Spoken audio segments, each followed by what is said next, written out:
Hello,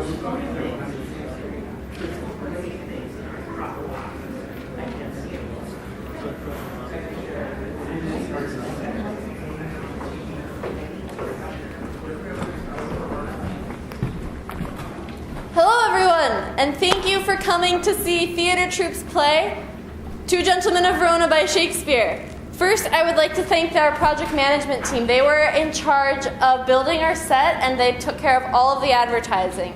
You will see what a beautiful job they did. I really could not have done this without them. A couple rules. Please, no flash photography, and keep the aisles clear. We will be using them. Thank you for coming tonight, and I hope you enjoy the show.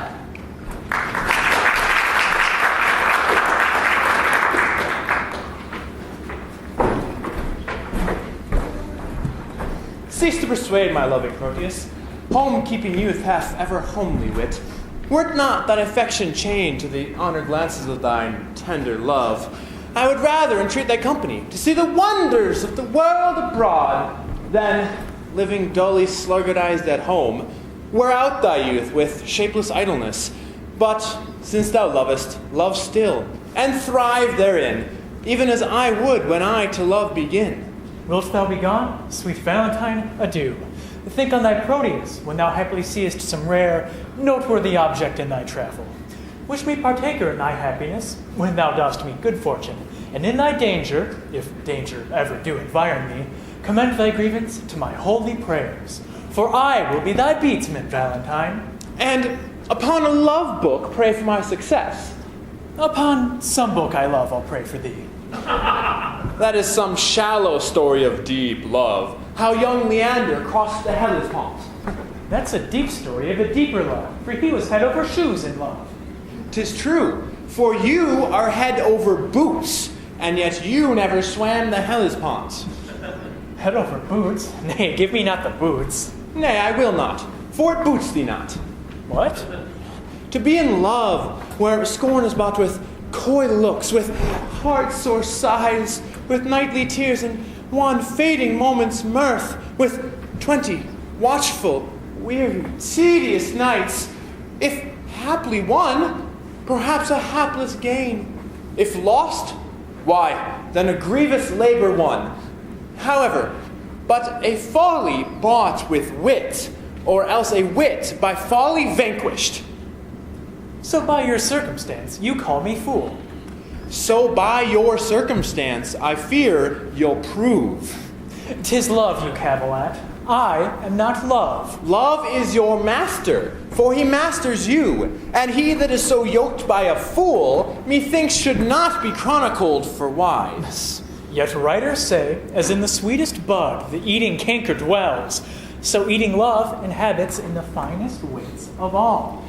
Yet writers also say, as in the most forward bud is eaten by the canker before it can bloom, so too by young love is the young and tender wit turned to folly, blasting in the bud, losing its freshness even in its prime, and all the fair effects of future hopes.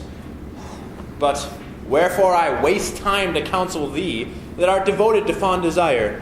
Once more adieu. My father at the road expects my coming, there to see me shipped. And thither will I bring thee, Valentine. Sweet Proteus, no. Let us now take our leave.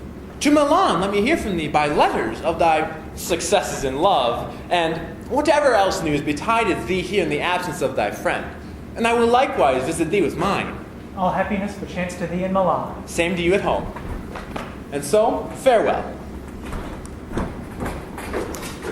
He after honor hunts, I after love. He leaves his friends to dignify the more. I leave myself, my friends, and all for love. Thou, Julia, thou hast metamorphosed me, made me neglect my studies, lose my time, war with good counsel, set the world at naught, made wit with musing weak, and heart sick with thought.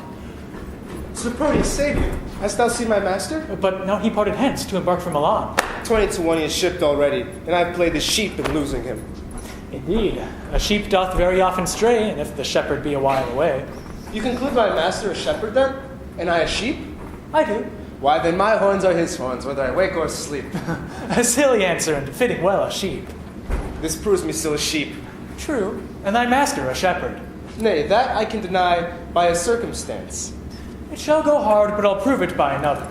The shepherd seeks the sheep, and not the sheep the shepherd, whereas I seek my master. My master need not seek me. Therefore, I am no sheep.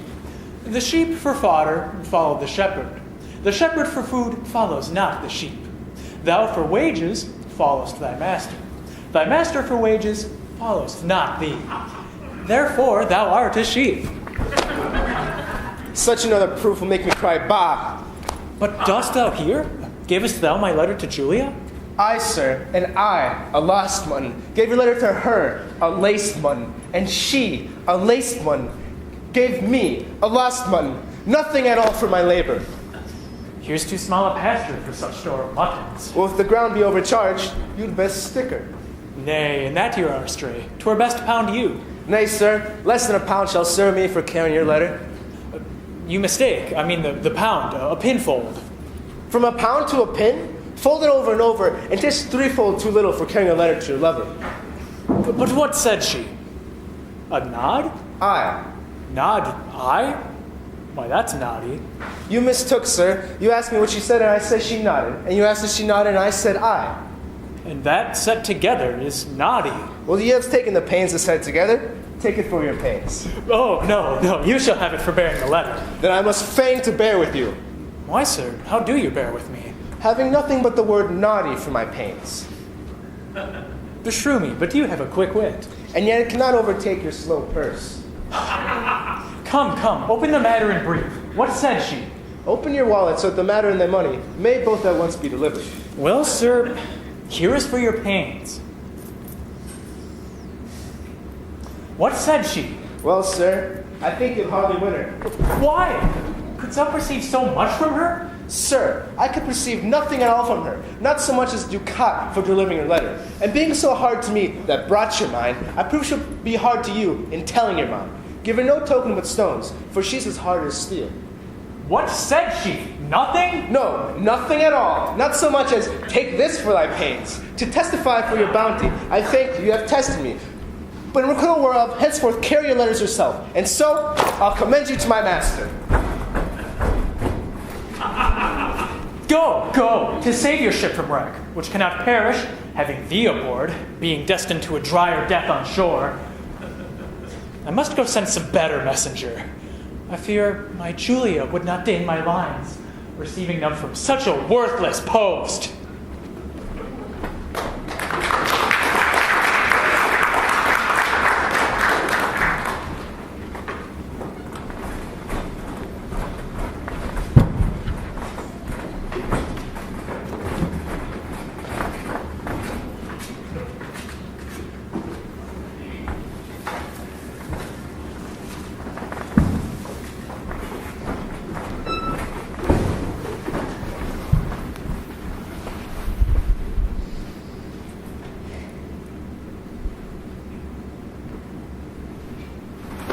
But stay, Lucetta. Now we are alone. Wouldst thou counsel me to fall in love? Aye, madam, so you stumble not unheedfully. Of all the fair resorts of gentlemen who every day with me encounter, in thy opinion, which is worthiest of love? Please, you repeat their names, and I'll show my mind according to my shallow, simple skill. What thinkst thou of the fair Sir Eglamour? Of a knight well spoken, neat and fine, but were I you, he never should be mine. What thinkst thou of the rich Mercatio? Love is wealth, but of himself, so-so. What thinkst thou of the gentle Proteus? Lord, to see what folly reigns in us. How now? What means this passion by his name?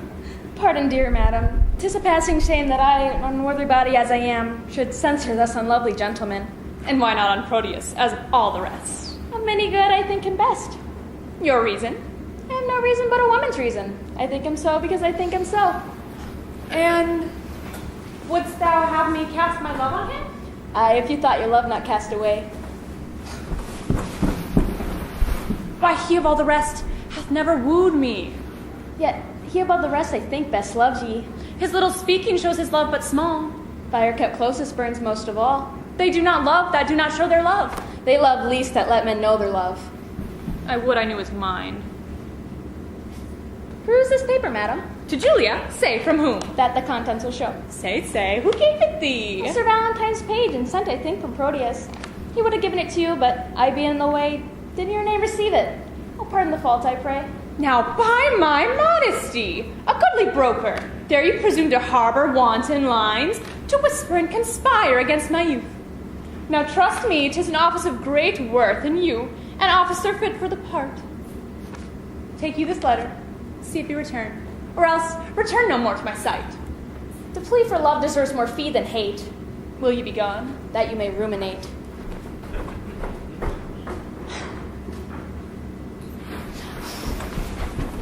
And yet, I would I had o'erlooked the letter. 'Twere shame to call her back again and pray her to a fault for which I chid her.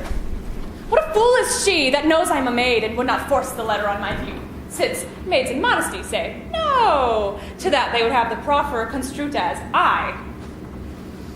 Fie, how foolish is this wayward love that, like a testy babe, will scratch the nurse and presently all humbled kiss the rod. How churlishly I chid Lucetta hence, when willingly I would have had her here. How angrily I taught my brow to frown, when inward joy entreats my heart to smile.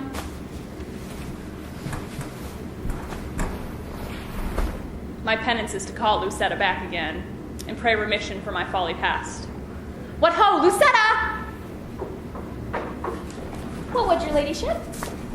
Is it near dinner time? I would it were, so you may still your stomach upon your meat, and not upon your maid. What didst thou pick up so gingerly? Oh, nothing. Why didst thou stoop then? To pick a paper up that I let fall. And is that paper nothing? Nothing concerning me. Then let it lie for those that it concerns. Madam, it will not lie for it concerns unless it have a false interpreter. Some love of yours hath writ you in rhyme. So they may sing it to a tune. Give me a note your ladyship can set. Best sing it to the tune of Vital Love. Oh, it is too heavy for such a light a tune. Heavy? Be like I have some burden then? Aye, and melodious were it, would you sing it? And why not you? Oh, I cannot reach so high. Let's see your song. Oh, keep tune there still so you may sing it out. Yep, I think so. I do not like this tune. You do not? No, it's too sharp. You, minion, are too saucy. Nay, now you are too flat, and Mar the Conqueror with too harsh a descant. There wanted but a mean to fill your song. The mean is drowned by your unruly bass. Indeed, I bid the bass for Proteus. This babble shall not henceforth trouble me. Here's a coil of protestation. Now get ye gone, and let the papers lie. Thou would be fingering them to anger me. She makes it strange, but she would best be pleased to be so angered with another letter. Nay, would I were so angered with the same! Oh, hateful hands, to tear such loving words, injurious wasps to feed on such sweet honey and kill the bees that yield it with your sting. I'll kiss each several paper for amends. But look, here is writ, kind Julia. Unkind Julia, as in revenge for thy ingratitude, I throw thy name against the bruising stones, trampling contemptuously on thy disdain.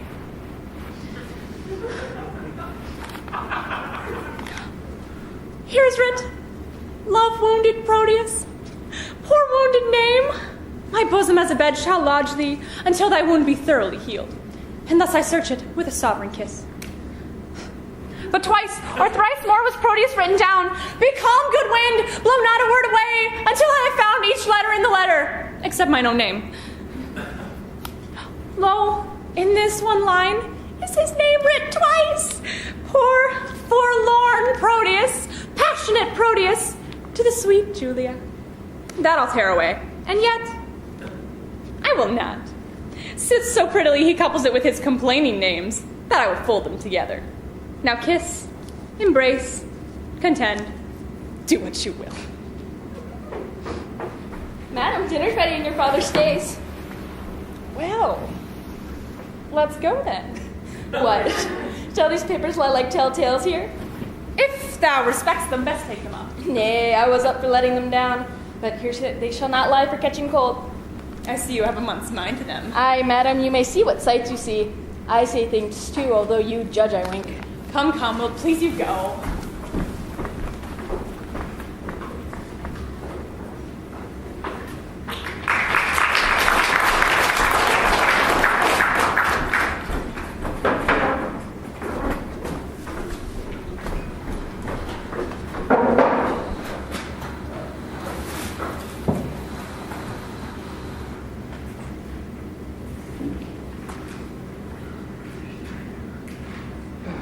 Tell me, Pantheo, what sad talk was that wherewith my brother held you in the cloister?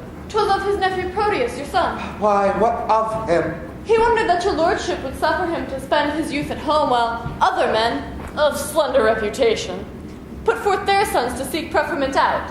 Some to the wars to try their fortune there, some to discover islands far away, some to the studious universities. He said that for any or for all of these exercises your son Proteus was meet, and did request me to importune you, to let him spend his time no more at home, which would be a great impeachment to his age and having known no travel in his youth. Nor needest thou much importune me to that, whereon this month I have been hammered. I have considered well his loss of time, and how he cannot be considered a perfect man without being tried and tutored in the world. Experience is by industry achieved, and perfected by the swift course of time. So tell me, wherewith would I be best to send him? I believe your lordship is not ignorant how his companion, youthful Valentine, attends the emperor in his royal court. I know it well. 'Twere best, I think, your lordship sent him thither. There he shall practice tilts and tournaments, hear sweet discourse, converse with noblemen, and be an eye of every exercise worthy his youth and nobleness of birth. I like thy counsel. Well hast thou advised, and that thou mayst perceive how well I like it, the executioner shall make known that even with the speediest expedition I will dispatch Proteus to the emperor's court. Tomorrow, may it please you, Don Alfonso with other men of good esteem are traveling to salute the emperor and commend their service to his will. Ah, good company. With them he shall go. Ah, and in good time. Now we will break with him. Sweet love, sweet line, sweet life. Here is her hand, the agent of her heart. Here is her oath for love, her honor's pawn. Oh, that our fathers would applaud our loves, to seal our happiness with their consents. Oh, heavenly Julia! How now? What letter are you reading there? May it please your lordship, 'tis a word or two of commendation sent from Valentine, delivered by a friend that came from him. Lend me the letter. Let me see what news. There is no news, my lord, but that he writes how happily he lives, and how well beloved, daily graced by the emperor, wishing me with him partner of his fortune. And, how stand you affected by his wish? As one relying on your lordship's will, and not depending on his friendly wish. My will is something sorted to his wish. Muse not that I thus suddenly proceed, for what I will, and there an end. I have decided to dispatch you to the emperor's court to be with young Valentinus. What maintenance he from his friends receives, thou shalt have from me. Tomorrow be in readiness to go. Excuse it not, for I am preparatory. My lord, I cannot be so soon provided. Please you deliberate a day or two. Look, what thou wantest shall be sent after thee. Now, no more stay. Tomorrow you must go. Come along, Pantheo. You shall be employed to hasten on this expedition.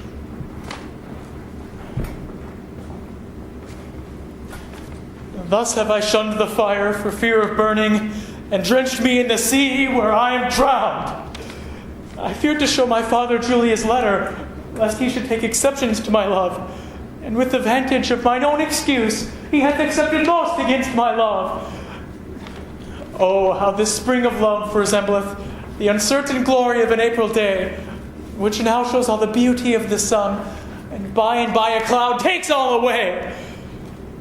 Proteus, your father calls, he is in haste, therefore I pray you go. Why, this it is. My heart accords thereto, and 1,000 times it answers, no.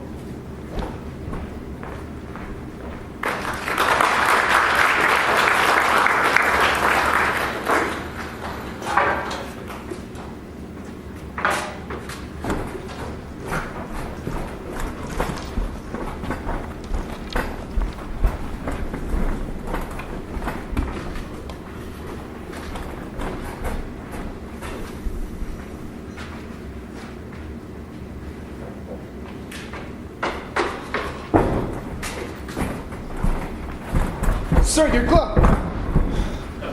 Sir, Not your glove. mine, not mine, I have my gloves. Why, this may be yours, for this is but one. Hot, let me see. Aye, it's mine, give it here. Sweet ornament that decks a thing divine. Ah, Sylvia! Sylvia! Madam Sylvia! Madam Sylvia! How now, sirrah? She's not within hearing, sir. Why, who bade you call her? Why, your lordship, sir, or else I mistook. Well, you'll still be too forward. And yet I was last chidden for being too slow. Go to, sir. Tell me, dost thou know Lady Sylvia? Ah, she that your worship loves. Why, how do you know that I am in love? Marry, sir, by these special marks, first you have learned to wreathe your arms like a malcontent, to relish a love song like a robin redbreast, to walk alone like one that had the pestilence, to sigh like a schoolboy that has lost his ABCs, to weep like a young wench that had just buried her grandma, to fast like one that takes diet, to whisper like a beggar at Halloween, to watch like one that fears robbing. Your character was, when you laughed, you crowed like a cock, and when you walked, it was a walk of one of the lions. When you fasted, it was only presently, after dinner, and when you looked sad, it was for want of money. Now that you are metamorphosed with a mistress, I can hardly think of you as my master. All these things are perceived in me. They are perceived without you. Without me, they cannot.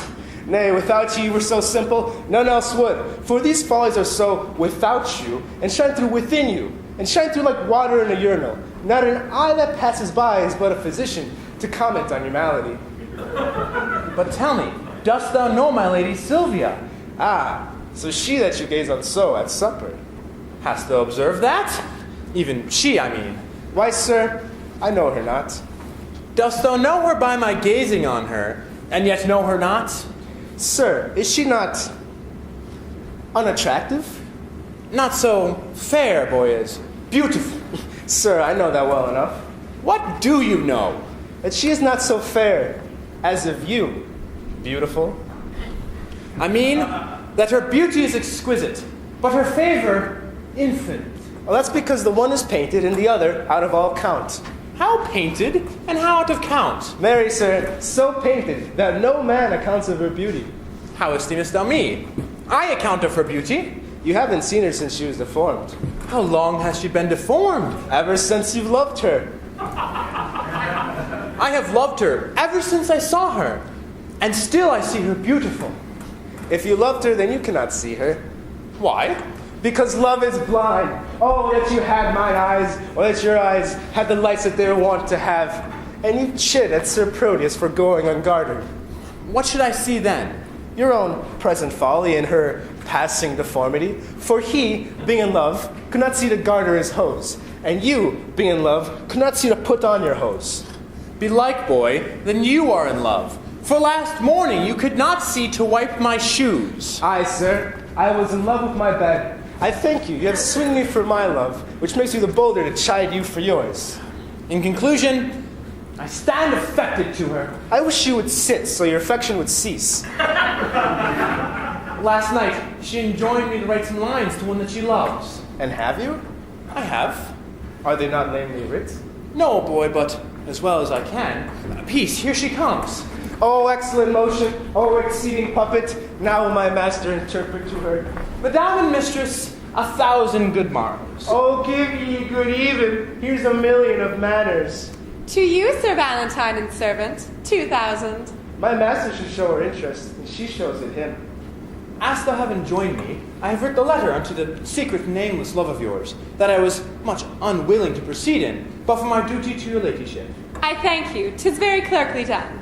Now, trust me, madam, it came hardly off. For, being ignorant to whom it goes, I writ at random, very doubtfully. Perchance you think too much of such pains? Oh no. Please your command, I will write 1,000 times as much.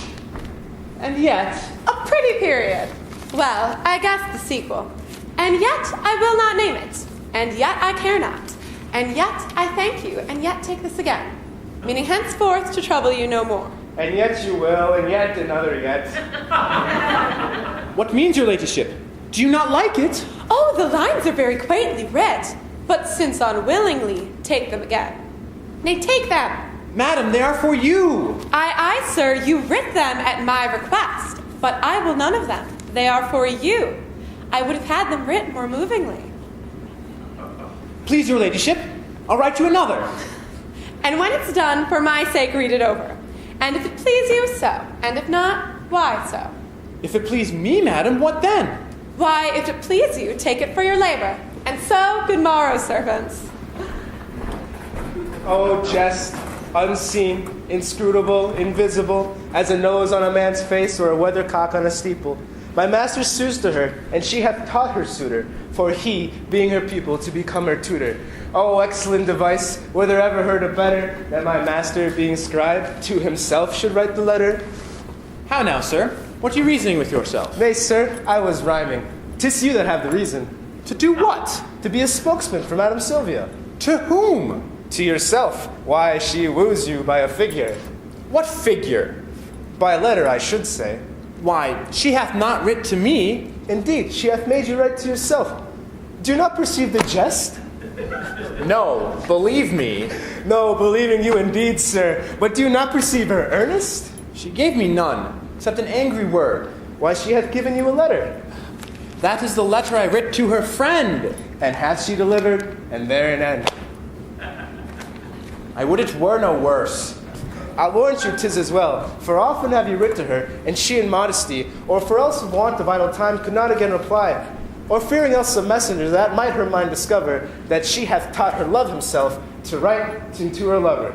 All this I speak in print, for in print I found it. What news you, sir? 'Tis dinner time. I have dined. Aye, though the chameleon love may feast on the air, I am one that am nourished by my victuals, and would fain to have meat. Be not like your mistress, and be moved. Be moved.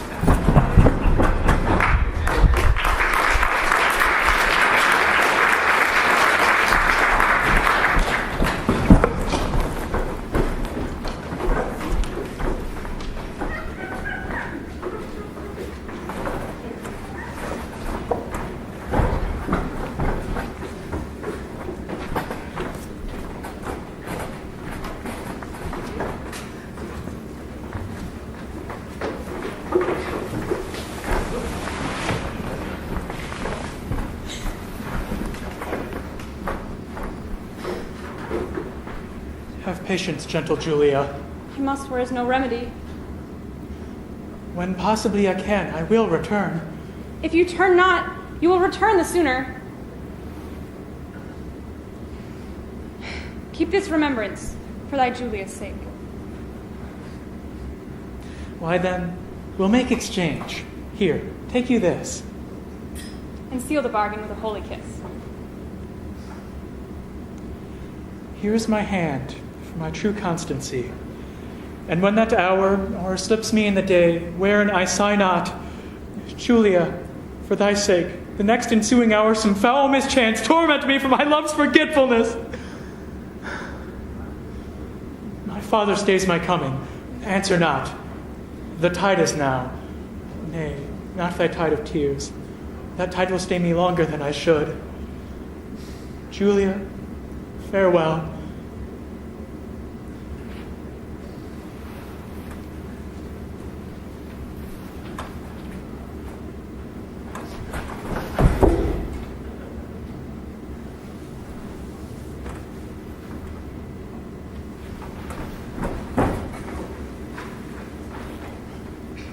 What, gone without a word? Aye, so true love should do. It cannot speak, for truth hath better deeds than words to grace it. Sir Proteus, you are stayed for. Go, I come. Alas, this parting strikes poor lovers dumb.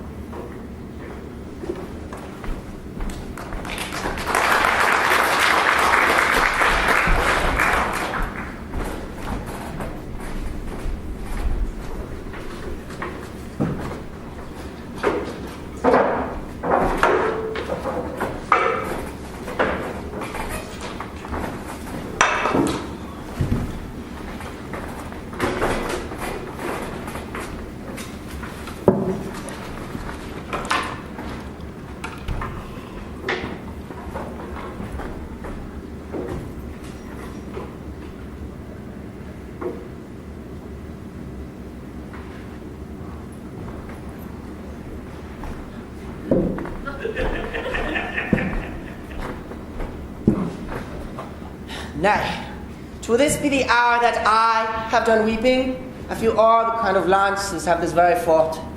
I have received my portion, like the prodigious sun, and am going with Sir Proteus into the Empiricus court. I think Crab, my dog, be the sourest natured dog that lives. My mother weeping, my father wailing, my sister crying, our maid howling, our cat wringing her hands, and all our house in great perplexity.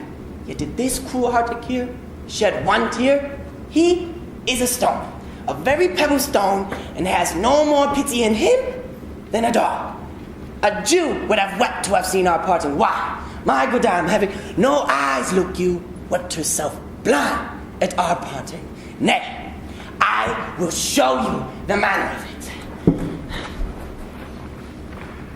This shoe is my father.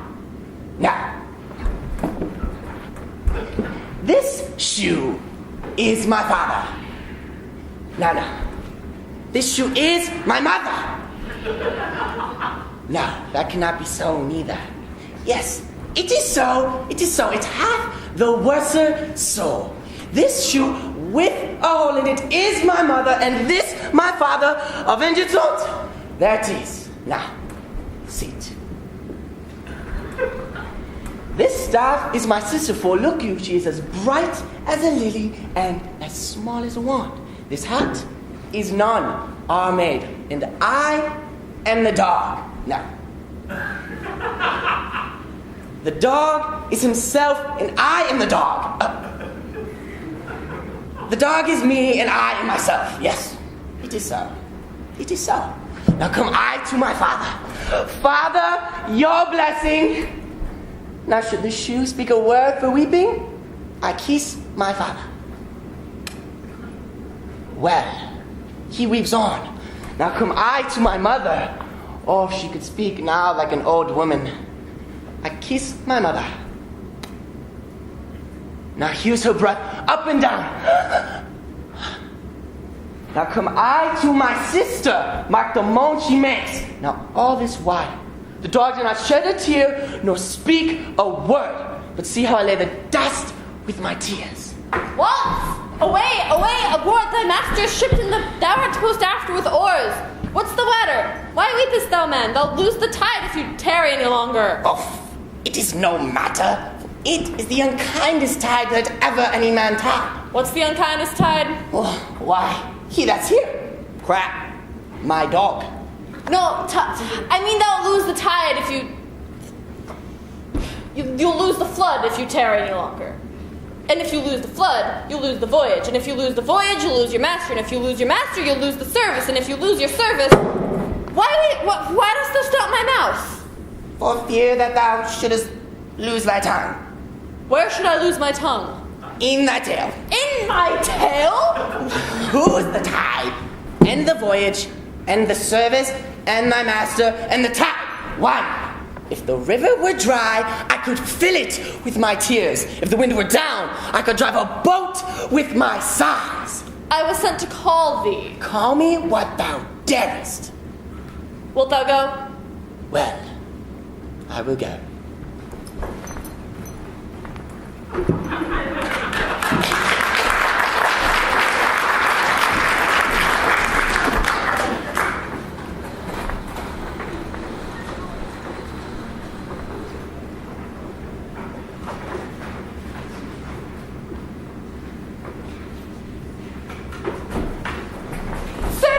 Mistress! Master!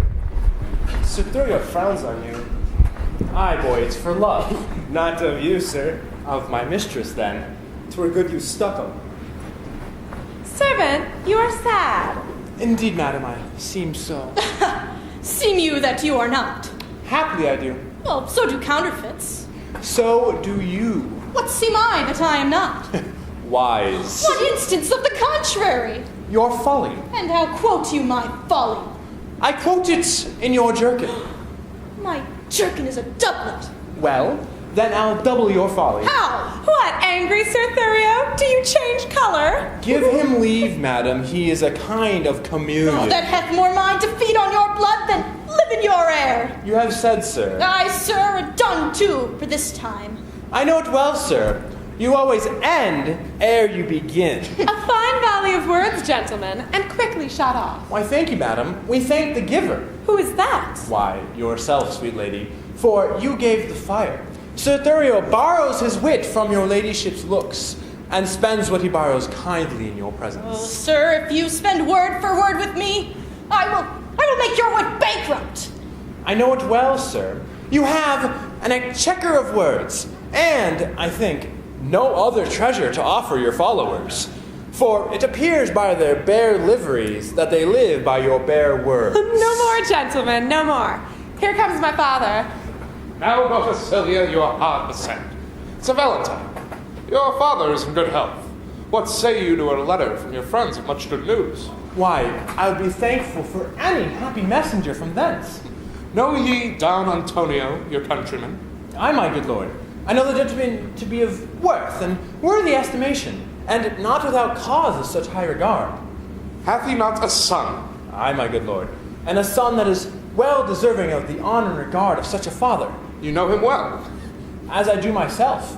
For from our infancy we have conversed and spent our hours together, and though myself had been an idle truant, omitting the sweet benefit of time to clothe mine age with angel-like perfection, yet has Sir Proteus, for that's his name, made use and fair advantage of his days. And in a word, for far behind his worth comes all these praises I now bestow upon him. He is sound in feature and in mind, with all the good grace to grace a gentleman. Beshrew me, sir, but if he is as good as you say, he is as worthy for an empress's love as to be an emperor's counselor. Now, this gentleman has come before me with commendations from great potentates, and means to stay here a while. I think 'tis no unwelcome news to you. Should I have wished a thing, it would have been he. Welcome him, then, according to his worth. I speak to you, Sir Thurio, and to you, Sylvia, for Sir Valentine already knows it. I will send the gentleman along presently. This is the gentleman I told your ladyship would had come along, had not his ladyship held his eyes locked in their crystal looks. Belike she hath enfranchised them upon some other pawn for fealty. Nay, I think she holds them prisoners still. Nay, then he should be blind. And being blind, how could he see his way to seek out you? Why, love hath 20 pairs of eyes. Well, they say that love hath not an eye at all. To see such lovers, Thurio, as yourself, upon a homely object love can wink. Have done, have done. Here comes the gentleman. Welcome, gentle Proteus. Mistress, I beseech ye, welcome him with some special welcome. His worth is warrant for his welcome hither. If this be he you oft have wished to hear from. Mistress, it is. Entertain him to be my fellow servant to your ladyship. Too low a mistress for so high a servant. Not so, sweet lady, but too mean a servant to have a look of such a worthy mistress. Leave off discourse of disability. My lady, entertain him for your servant. My duty I will boast of, nothing else. And duty never yet did want his meed. Servant, you are welcome to a worthless mistress. I'll die fighting him that says so but yourself. That you are welcome? That you are worthless. Madam, my lord your father would speak with you. I wait upon his pleasure. Come, Sir Thurio, go with me. I'll leave you to confer of home affairs. When you have done, we look to hear from you. We'll both attend upon your ladyship. Now tell me, how do all from whence you came? They are well, and have them much commended. And how do yours? I left them all in health. And how does your lady? And how thrives your love? My tales of love were wont to weary you. I know you join not in a love discourse. Aye, good Proteus, but that life has altered now. I have done penance for condemning love, whose high imperious thoughts have punished me with bitter fasts, with penitential groans, with nightly tears, and daily heart-sore sighs. For, in revenge of my contempt of love, love hath chased sleep from my enthralled eyes, and made them watchers of my heart's own sorrow. O gentle Proteus, love's a mighty lord, and hath so humbled me as I confess, there is no woe to his correction, nor to his service, no such joy on earth. Now, no discourse except it be of love. Now I can break my fast, dine, sup, and sleep upon the very naked name of love. Enough. I read your fortune in your eye. Was this the idol that you worship so? Even she, is she not a heavenly saint? No, but she is an earthly paragon. Call her divine. I will not flatter her. Oh, flatter me, for love delights in praises. When I was sick, you gave me bitter pills, and now I must minister the like to you. Speak the truth by her then. If not divine, let her be a principality, sovereign over all the creatures of the earth. Except my mistress. Sweet, accept not any, except thou wilt accept against my love. Have I not reason to prefer mine own? Aye, and I will help ye to prefer her as well. She shall be dignified with this high honor, to bear my lady's train, lest the base earth should from her vesture chance to steal a kiss, and of so great a favor growing proud, disdain to root the summer swelling flower, and make rough winter everlasting. Why, Valentine, what braggardism is this? Pardon me, Proteus. All I can is nothing. To her whose worth makes all other worthies nothing. She is alone. Then let her alone. Not for the world. Why, she is mine own. And I as rich in having such a jewel as 20 seas, should all their sand be pearl, the water nectar, and the rocks pure gold. Pardon me that I do not dote upon thee, because thou see me dote upon my love. My foolish rival, that her father likes only, for his possessions are so huge, is gone along, and I must after. For love, thou knowest, is full of jealousy. But she loves you? Aye, and we are betrothed. Nay more, our marriage hour, with all the cunning matter of our flight, determined of. I will send her a window, the ladder made of cords, and all of it plotted and agreed upon for my happiness. Sweet Proteus, go with me to my chamber, there to aid me with thy counsel. Go on before. I shall inquire you forth. I must unto the road to disembark some necessities that I needs must use, and then I'll presently attend you. Will thou make haste? I will. Even as one heat another heat expels, or as one nail by strength drives out another, so the remembrance of my former love is by a newer object quite forgotten. Is it mine eye or Valentine's praise, her true perfection, or my false transgression that makes me reasonless to reason thus? She is fair, and so is Julia that I love, that I did love, for now my love is thawed, which, like a waxen image against a fire, bears no impression of the thing it was. Methinks my zeal to Valentine is cold, and that I love him not as I was wont. Oh, but I love his lady too much, and that's the reason I love him so little. How shall I dote on her with more advice, that thus without advice begin to love her? 'Tis but her picture I have yet beheld, and that hath dazzled my reason's light. I cannot look on her perfections, but I shall be blind. If I can check my erring love, I will. If not, to compass her, I'll use my skill.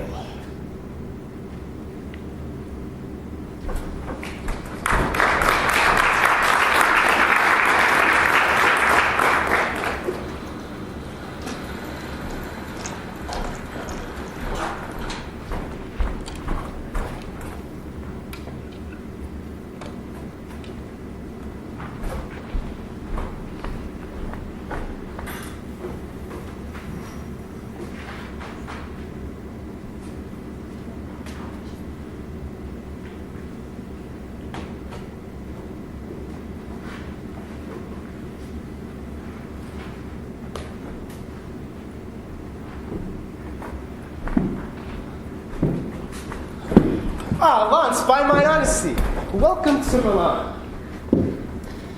Forswear thyself, sweet youth, for I am not welcome. I reckon this always that a man is never undone till he be hanged, nor never welcome to a place, to a certain shot be paid, and a host to say, welcome.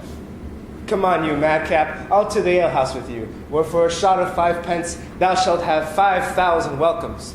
But tell me, sir, how did thy master part with Madame Julia? Why, they closed in earnest and parted very fairly in jest. Ah, then, so shall he marry her? No, Why then, shall she marry him? no, neither. What, are they broken? No, they are both whole as fish. Then what? How stands the matter with them? Marry thus, when it stands well with him, stands well with her. What an ass art thou! I understand thee not. What a black art thou that thou castest not? My staff understands me. What thou sayest? I and what I do too. Look, but I lean, and my staff understands me. It stands under thee indeed. Why? Stand under and understand are all one. But tell me true, wilt be a match? Ask my dog. If he say yes, it will. If he say no, it will. If he shake his tail and say nothing at all, it will. The conclusion is that it will. Thou will never get such a secret from me but by a parable. 'Tis well that I get it so. But tell me, has become notable my master's became a notable lover? Why, I've never known him otherwise. Then how? A notable lover as thou reportest him to be. Why, thou whoreson ass, thou mistakest me. Why, fool, I meant not thee, I meant thy master. So it's become so my master's became a hot lover indeed. I know not, though he burn himself in love. If thou wilt, go with me to the alehouse. If not, thou art a Hebrew, art Jew, and not with the name of a Christian. And how's that? Because thou hast not so much charity in thee, but to go to the ale with a Christian. Wilt thou go? At thy service.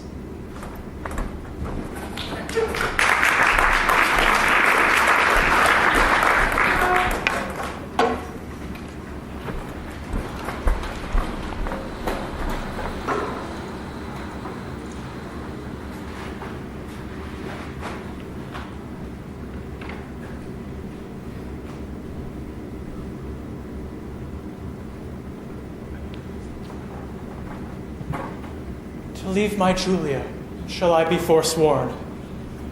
To love fair Sylvia, shall I be forsworn? To wrong my friend, I shall be much forsworn. And even that power which gave me my first oath provokes me to this threefold perjury. Love bade me swear, and love bids me forswear. O sweet suggesting love, if thou hast sinned, teach me, thy tempted subject, to excuse it. At first I did adore a twinkling star, but now I worship a celestial sun. Unheedful vows may heedfully be broken, and he wants wit that once resolved will, to learn his wit to exchange the bad for better. Fie, unreverent tongue, to call her bad, her sovereignty so oft thou hast preferred, with 20,000 soul-confirming oaths. I cannot leave to love, and yet I do, but there I leave to love where I should love. Julia I lose, and Valentine I lose. If I keep them, I needs must lose myself. If I lose them, thus find I by their loss. For Valentine, myself. For Julia, Sylvia. I to myself am dearer than a friend, for love is still most precious in itself. And Sylvia, witness heaven that made her fair, shows Julia but a swarthy Ethiop. I will forget that Julia is alive, remembering that my love to her is dead. And Valentine, I'll hold an enemy, aiming at Sylvia as a sweeter friend. I cannot now prove constant to myself without some treachery used to Valentine. This night he meaneth, with a corded ladder, to climb celestial Sylvia's chamber window, myself in counsel his competitor. Now presently, I'll give her father notice of their disguising and pretended flight, who, all enraged, will banish Valentine. For Thurio he intents shall wed his daughter. But Valentine being gone, I'll quickly cross by some sly trick blunt Thurio's dull proceeding. Love, lend me wings to make my purpose swift, as thou hast lent me wit to plot this drift.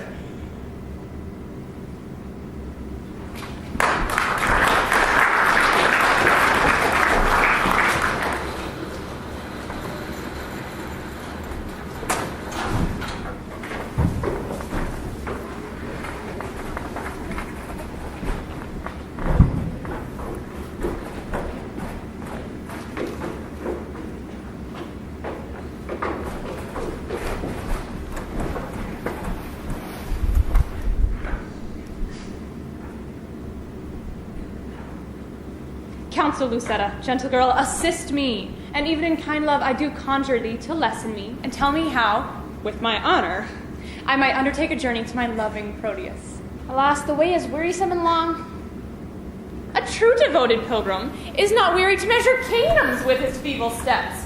Much less shall she that hath love's wings to fly. And when the flight is made to one so dear, of such divine perfection as Sir Proteus. Better forbear till Proteus make return. Oh, knowest thou not his looks are my soul's food? Pity the dearth I have pined in waiting for that food so long a time.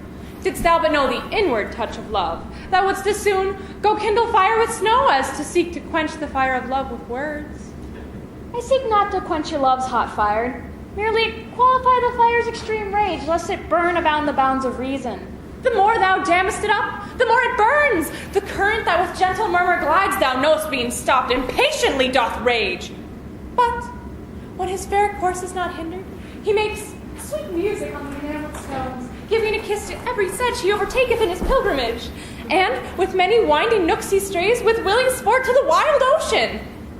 Then let me go, and hinder not my course. I'll be as patient as a gentle stream, and make a pastime of each weary step, until the last step have brought me to my love, and there I'll rest, as after much turmoil the blessed soul doth in Elysium. But in what habit would you go along? Not like a woman, for I would prevent the loose encounters of lascivious men. Gentle Lucetta, fit me with such weeds as may beseem some well-reputed page. Why, your ladyship must cut your hair. Oh, no, girl! I'll tie it up in silken strings with 20 odd-conceited true love knots. And what matter shall I make your breeches? Whatever matter thou likest best, Lucetta. You must have them with the codpiece, madam. Out, Lucetta! That would be ill-favored. A round hose, madam. Now's not worth a pin, unless you have codpiece to stick pins on. Now, Lucetta, as thou lovest me, let me have whatever thou thinkst meet, and is most mannerly. But tell me, wench, how will the world repute me for taking so unstaid a journey? I fear me it will make me scandalized. Well, if you think so, stay home and go not. Nay, that I will not. Then never pray on infamy, but go. If Proteus like your journey when you come, no matter who's displeased when you are gone. I fear me he will scarce be pleased with all. That, Lucetta, is the least of my fears. 1,000 oaths, an ocean of his tears, and instances of infinite love warrant me welcome to my Proteus. All these are lies to deceitful men. Base men that use them so base effect. But truer stars did govern Proteus's birth. His words are bonds, his oaths, oracles, his love sincere, his thoughts immaculate. His tears true messengers from his heart, and his heart is far from fraud as heaven is from earth. Pray heaven he prove so when you come to him. Now, Lucetta, as thou lovest me, do him not that wrong to bear the hard opinion of his truth. Only deserve my love by loving him, and presently go with me to my chamber to take note of what I stand in need of to furnish me upon my longing journey. All that is mine, I'll leave at thy dispose. My goods, my land, my reputation. Only in lieu thereof dispatch me hence. Come, answer not, but to it presently. I grow impatient of my tarriance.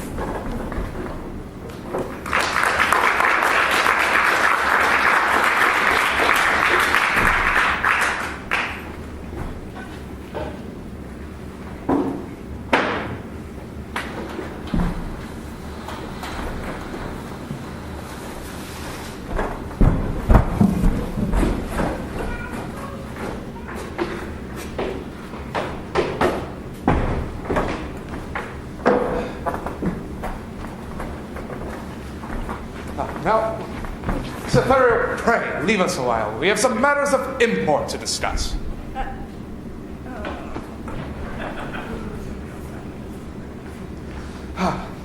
Now, Sir Proteus, what's your will with me? My gracious lord, that which I would discover, the law of friendship bids me to conceal. But when I call to mind your gracious favors done to me, undeserving as I am, my duty pricks me on to utter that which else no worldly good should draw from me. No, noble lord, my friend, Valentine, This knight intends to steal away your daughter. Myself am one made privy to the plot.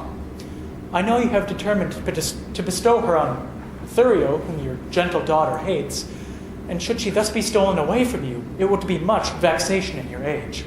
Therefore, I rather chose to cross my friend in his intended drift, than, by concealing it, heap on your head a pack of sorrows which would press you down, being unprevented to your timeless grave. Proteus, you do me honor, which requite command me while I live. This love of theirs I myself have often seen, happily, when they have judged me fast asleep. And I have at times proposed to forbid young Valentine from her company and my court. But fearing lest my jealous aim might err, and thus unworthily disgrace the man, a practice that I have ever yet forbid, I instead gave him gentle looks, thereby to find that which thou hast disclosed to me. And that thou mayst perceive my fear of this, for tender youth is soon suggested. Ere nightly she is lodged away in a tower, the key whereof I keep on my person, that no man hath access to her. No, noble lord, they have devised a mean how he her chamber window will ascend, and with a corded ladder fetch her down, for which the youthful lover now is gone, and this way comes he with it presently, where, if it please you, you may intercept him. But, good my lord, do it so cunningly that my discovery be not aimed at.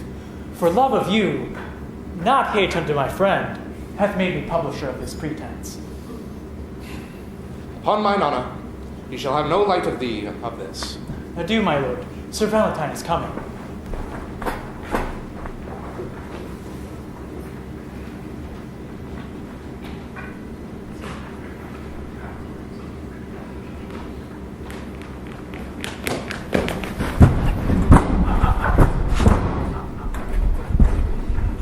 Sir Valentine, whither away so fast? Please, your grace, there is a messenger that stays to bring my letters to my friends, and I'm going to deliver them. Be they of much import? The tenor of them doth but suggest my health and happiness being at your court. Nay, then, no matter. Stay with me a while. I wish to impart upon thee of some matters which must be kept secret. It is no secret to you of the match I wish to have between Sir Thurio and my daughter. I know it well, my lord, and the match were rich and honorable. Besides, the man is full of bounty, worth, virtue, and other such qualities beseeming such a wife as your worthy daughter. Cannot your grace win her to favor him? Ha! No, she is peevish, sullen, froward, proud, disobedient, stubborn, lacking of duty, neither regarding that she is my child, nor fearing me as if I were her father. And may I say to thee, upon advice, this pride of hers has drawn my love from her. And so where I thought that the remnant of mine age should be spent being cherished by her childlike duty, I am now full resolved to take a wife, and to turn her out to who will take her in, and let her beauty be her wedding dower. For me and my possessions she esteems not. What would your grace have me to do in all of this? There is a lady of Verona here, whom I affect, but she is nice and coy, and not esteems my aged eloquence. Therefore, I would have thee to be my tutor, for long anon have I forgot to court. And besides, the times have changed, and how and what ways I need to be to beset myself in her sun-bright eyes. Win her with gifts, if she respect not words. Dumb jewels often in their silent kind, more quick than words do move a woman's mind. Aye, but she did scorn a gift that I sent her. A woman sometimes scorns that which best contents her. Send her another, never give her over, for scorn at first makes after love the more. If she do frown, 'tis not in hate of you, but rather to beget more love in you. If she do chide, 'tis not to have you gone, for why the fools are mad if left alone. Flatter and praise, commend, extol their graces, though near so black, say they have angels' faces. A man that hath a tongue, I say, is no man, if with his tongue he cannot win a woman. Aye, but she, I mean, is promised by her friends under a youthful gentleman of worth, and thus kept severely from the resort of men. Why, then I would resort to her by night. Aye, but she is locked away in a tower and the keys kept safe, that no man hath access to her by night. What lets one may enter at her window? Her chamber is aloft, far from the ground, and built so shelvingly that no man can climb without apparent hazard to his life. Why, then a ladder, quaintly made of cords, to cast up with a pair of anchoring hooks, should serve to scale a hero's tower. So brave Leander would venture it. Now, as thou art a gentleman of blood, where could I find such a ladder? When would you use it? Pray, tell me that. Oh, this very night. For love is like a child, always desiring what is near. By 7 o'clock, I'll get you such a ladder. But hark thee, I will go to her alone. How will I best convey the ladder thither? It will be light, my lord, that you may convey it under a cloak that is of any length. A cloak such as thine will serve the turn? It will. Lend me your cloak. I wish to try it on to get me another of a length. Why, any cloak will serve the turn, my lord. Oh, how will I know which cloak will serve the turn? Pray thee, give me thine. Oh, what is this? Oh, to Sylvia. Oh, and here is a device fit for my proceeding. I will be so bold as to break the seal for once. My thoughts do harbor my Sylvia nightly, and slaves they are to me that send them flying. Oh, could their master come and go as lightly, himself would lodge where senseless they are lying. My herald thoughts in thy pure bosom rest them, why I, their king, that thither them importune, do curse the grace that with such grace hath blessed them. Because myself do want thy servants' fortune, I curse myself, for they are sent by me, that they should harbor where their lord should be. Oh, what's here?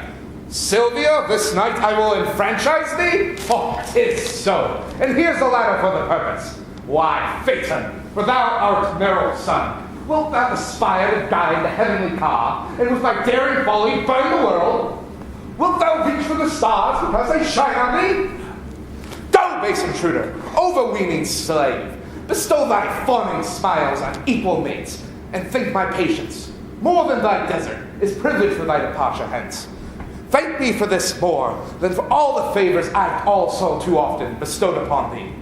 But if thou lingers in my territories, longer than swiftest expedition permit you to leave on my lands and this court, by heaven, my wrath shall know no bounds, and shall far exceed the love I ever bore my daughter or thyself. Begone! I'll not hear thy vain excuse, but if thou lovest thy life, may it speed from hence. And why not death, rather than living torment? To die is to be banished from myself, and Sylvia is myself. Banished from her is self from self. A deadly banishment. What light be light, if Sylvia not be seen? What joy be joy, if Sylvia not be by? Unless it is to think that she is by and feed upon the shadow of perfection.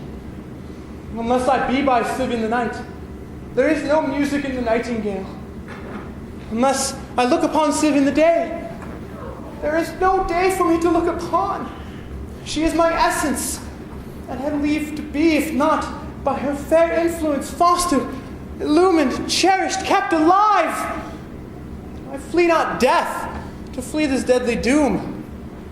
Tarry I here, I but attend upon death. But fly I hence, I fly away from life.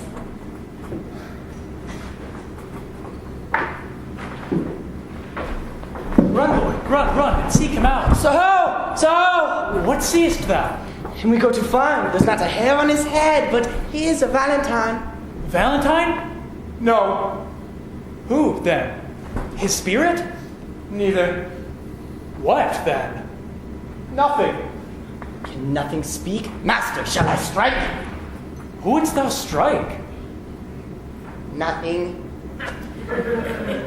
Villain, forbear. Marry, sir, I will strike nothing, I promise you. Sirrah, I say, forbear. Friend Valentine, a word. No good news can penetrate mine ears. So much of bad hath already possessed them. Then in dumb silence I will bury mine, for they are harsh, untunable, and bad. Is Sylvia dead? No, Valentine. No Valentine indeed, for sacred Sylvia. Hath she forsworn me? No, Valentine. No Valentine, if Sylvia had forsworn me. What is thy news? Sir, there's a proclamation that you are vanished. That thou art banished. Oh, that's the news. From hence, from Sylvia, and from me, thy friend. Oh, I have fed upon this woe already. Now excess of it will make me sick. Does Sylvia know that I am banished? Aye. And she hath offered to the doom, which, unreversed, stands in effectual force, a sea of melting pearl, which some call tears. Those at her father's churlish feet she tendered. With them, upon her knees, her humble self, wringing her hands, whose whiteness so became them, as if but now they waxed pale for woe. But neither bended knees, pure hands held up, sad sighs, deep groans, nor silver-shedding tears could penetrate her incompassionate sire. But Valentine, if he be ta'en, must die. Besides, her intercession chafed him so, when she for thy appeal was suppliant, that to close prison he commanded her, with many bitter threats of biding there. No more! Unless the next word that thou speakest have some malignant power over my life. If so, I pray, breathe it in mine ear, as an ending anthem to my endless dolour. Cease to lament for that thou canst not help, and study help for that which thou lamentest. Time is the nurse and breeder of all good. Here, if thou stay, thou canst not see thy love. Besides, thy staying will abridge thy life. Hope is a lover's staff. Walk hence with that, and manage it against despairing thoughts. Thy letters may be here, though thou art hence, which, being writ to me, shall be delivered even in the milk-white bosom of thy love. The time now serves not to expostulate. Come, I'll convey thee through the city gate, and, ere I part with thee, confer at large of all that may concern thy love affairs. As thou lovest Sylvia, though not for thyself, regard thy danger, and along with me.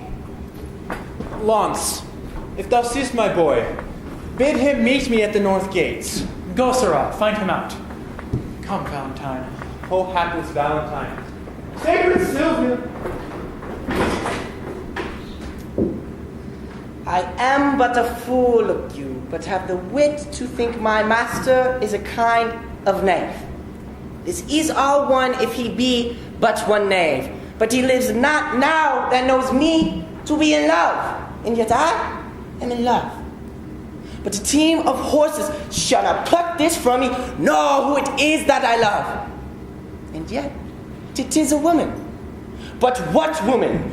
I will not tell myself. And yet it is a milkmaid.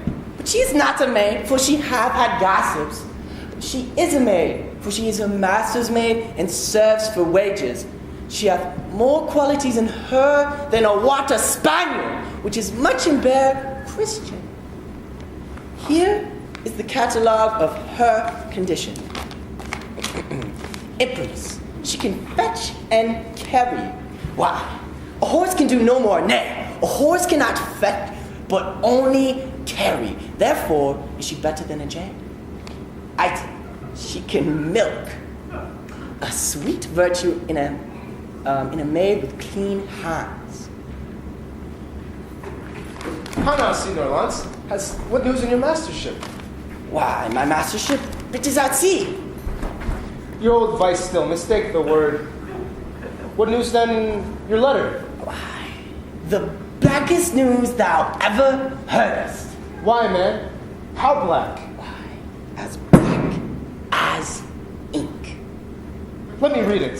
Fear, jolthead, thou canst not read. Thou liest, I can. I will prove it. Tell me this, who begot thee? Mary, the son of my grandfather. Oh, illiterate lawyer! It was the son of thy grandmother. This proves that thou canst not read. Come, try me in ink. That. St. Nicholas be thy speed. Item, she can milk. Ah, that she can. Item, she brews good ale. And there comes the proverb, blessing of your heart, you brew good ale. Item, she...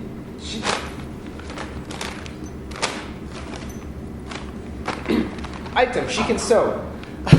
That is to say, can she sew? Item, she can knit. What need a man care for a stock with a wench when she can knit him a sock? Item, she can wash and score. Ah, a special virtue, for she need not be washed and scored. Item, she can spin. Then may I set the world on wheels when she can spin for a living. Item, she hath many nameless virtues. Ah, that's as much to say bastard virtues, and indeed know not their fathers, therefore have no names. Here follow her vices. Close at the heels of her virtues. Item, she is not to be kissed fasting, in respect of her breath. Well, that can be amended with a breakfast. Item, she hath a sweet mouth. Ah, that makes amends for her sour breath. Item, she doth talk in her sleep. That is no matter, for she sleep, not in her talk. Item, she is slow in words. Oh, villain! Set that down among your vices. For a woman to be slow in words is her only virtue. Out with and place it for her chief virtue. Item, she is proud. Oh, out with that too. That was Eve's legacy. It cannot be taken from her. Item, she hath no teeth. That is no matter, because I love crusts. Item, she is cursed. Well, the best is she has no teeth to bite. Item, she will often praise her liquor. Well, if her liquor be good, she shall. If she won't, I will, for good things should be praised. Item, she hath more hair than wit, and more faults than hairs, and more wealth than faults. Stop there. I will have her. She was mine and then not mine twice or thrice in the last article. Rehearse that once more. Item, she hath more hair than wit. More hair than wit. It may be, I will prove it. The cover of the salt hides the salt, therefore is more than the salt. The hair that covers the wit is more than the wit, for the greater covers the less. What's next? And more faults than hairs. Oof. Monstrous. Out with that. And more wealth than faults. The word makes the faults gracious. I will have her, and if it be a match, as for nothing is impossible. Then what then? I will tell thee that thy master waits for thee at the north gate. For me? For thee he has stayed for a better man than thee. And must I go? Thou must run to him, for he has stayed so long that going was scarce to the turn. Why does not tell me sooner? Pox of your love letters. Now will he be swinged from reading my letter, an unmanly slave, thrust into secrets, I after to rejoice in the boy's correction.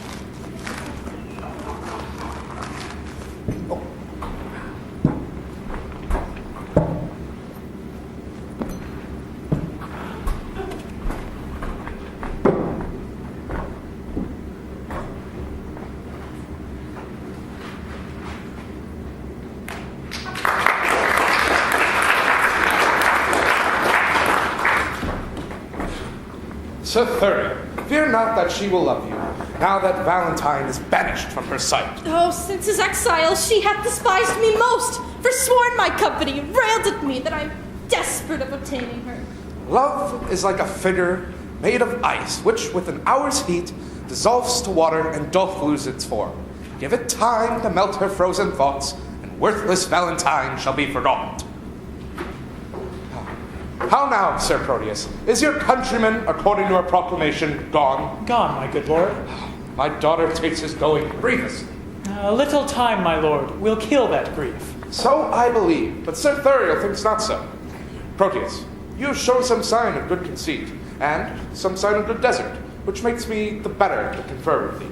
Longer than I prove loyal to your grace, let me not live to look upon your grace. I think thou knowest of my desire to have match between Sir Thurio and my daughter. I do, my lord. And I think you know how she so resists my will. She did, my lord, when Valentine was here. Aye, and she perseveres so. So tell me, how best can we to make her hate Valentine and love Sir Thurio? The best way is to slander Valentine, with falsehood, cowardice, and poor descent. 3 things that women highly hold in hate. Ah, but she'll think it is spoken in hate. I if his enemy deliver it. Therefore it must with circumstance be spoken by one whom she esteemeth as his friend. Then you must be the one to slander him. And that, my lord, I shall be loath to do. 'Tis an ill office for a gentleman, especially against his very friend. Were your good word to not advantage him, your slander cannot endamage him. Thereby the office is indifferent, as being entreated to it by your friend. You have prevailed, my lord. If I can do it by aught that I can speak in his dispraise, she shall not long continue to love him. But say this weed her love from Valentine, it follows not that she will love Sir Thurio. Then, as you unwind her love from him, lest it should ravel and be good to none, you must provide to bottom it on to me, which must be done by praising me as much as you in worth dispraise Sir Valentine. And Proteus, we dare trust you in this time, because we have on Valentine's swift report that you yourself are love's firm Voltaire, and cannot soon revolt and change your mind. Upon this honor, you shall have access to Sylvia, for she is lumpish, heavy, melancholy, and, for your friend's sake, will be glad of you. There, you can work your persuasive wiles to make her hate young Valentine and love my friend. As much as I can do, I will effect. But you, Sir Thurio, are not sharp enough. You must lay lime to tangle her desires by wailful sonnets, whose composed rhymes should be full fraught with serviceable vows. Aye, much as the force of heaven-bred poesy. Say that, upon the altar of her beauty, you sacrifice your tears, your sighs, your heart. Write till your ink be dry, and with your tears moist it again, and frame some feeling line that may discover such integrity. For Orpheus's lute was strung with poet's sinews, whose golden touch could soften steel and stones, make tigers tame, and huge leviathans forsake unsounded deeps to dance on sands. After your dire lamenting elegies, visit by night your lady's chamber window with some sweet company. To their instruments tune a deploring song. The night's dead silence will well become such sweet complaining grievance. This, or else nothing, will inherit her. This discipline shows that thou hast been in love. And thy advice this night I'll put into practice. Therefore, sweet Proteus, let us send to the city presently to seek out some gentlemen well skilled in music. I have a sonnet that will serve the turn to give the onset to thy good advice. About it, gentlemen. We'll wait upon your grace until after supper, and afterward determine our proceedings. Even now about it, I will pardon you.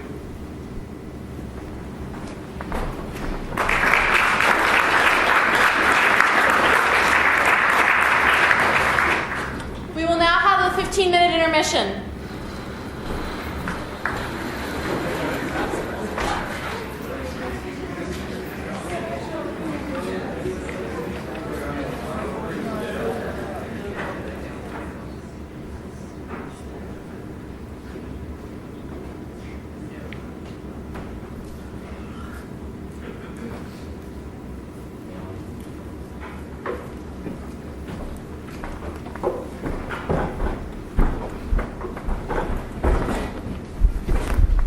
Stand fast. I see a passenger.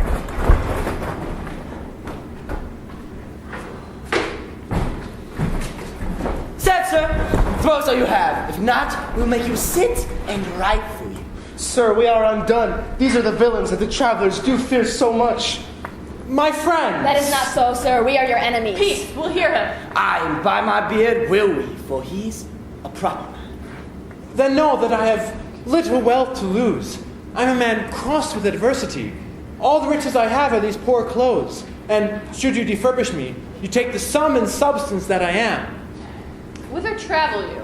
To Verona, Whence came you? from Milan. Have you long sojourned there? Some 16 months. And longer would have stayed had not crooked fortune thwarted me. Were you banished thence? I was. For what offense? For that which now torments me to rehearse. I killed a man, whose death I much repent, yet I slew him manfully in a fight, without base treachery or false pretense. Why, ne'er repented if it were done so. But were you banished for such small a fault? I was, and I'll be glad of such a doom. Have you the tongues? My youthful travel hath made me accomplished, or else I often would have been miserable. By the best scout of Robin Hood's fat friar, this fellow could be a king of our wild faction. We'll have 'em, sir's a word. Master, we should join them. It's an honorable kind of thievery. Peace, villain. Tell us this. Have you anything to take to? Nothing but my fortune. Know then that some of us are gentlemen, such that the fury of a governed youth thrust from the company of awful men. Me myself were from Verona, banished for having practiced stealing a lady, an heir, and near allied into the duke. And I for a gentleman who in my mood I stabbed into the heart. And I for such petty crimes as these, but to the reason for which we cite our faults, that they may hold excused our lawless lives, and seeing you are beautified, a man of goodly shape, and by your own report, a linguist. Indeed, because you are a banished man and therefore above the rest, we parley to you. Are you content to be our general and live as we do in this wilderness? What sayest thou? Wilt thou be our consort? Say I, and be rude, and be the captain of us all, will do thee homage and be ruled by thee, love thee as our king and our commander. But if thou scorn our courtesy, thou diest. Thou shalt not live to brag what we have offered. I will take your offer and live with you, provided you do no outrages on poor passengers or silly women. No, we detest such vile practices. Come, go with us, and we'll take thee to our crew. There we will show you all the treasure we've got, which, with ourselves, all rests at thy dispose.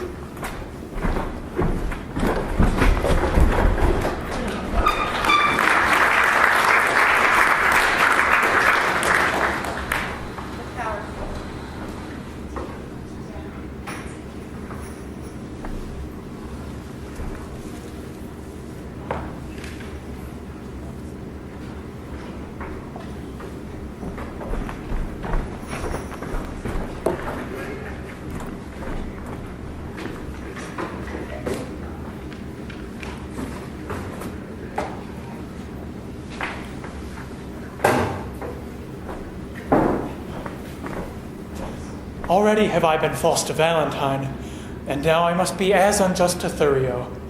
Under the color of commending him, I have accessed my own love to prefer, but Sylvia is too fair, too true, too holy to be corrupted with my worthless gifts.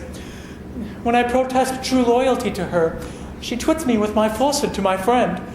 When to her beauty I commend my vows, she bids me think how I have been forsworn in breaking faith with Julia, whom I loved, and notwithstanding all her sudden quips, the least whereof would quell a lover's hope. Yet, spaniel-like, the more she spurns my love, the more it grows and fawneth on her still. But here comes Thurio. Now must we to her window and give some evening music to her ear. How now, Sir Proteus? Are you crept before us? Aye, gentle Thurio, for you know that love will creep in service where it cannot go. Aye, sir, but I hope that you love not here. Sir, but I do, or else I would be hence. Who? Sylvia? Aye, Sylvia, for your sake. I thank you for your own. Now, Proteus, let's tune and to it lustily a while.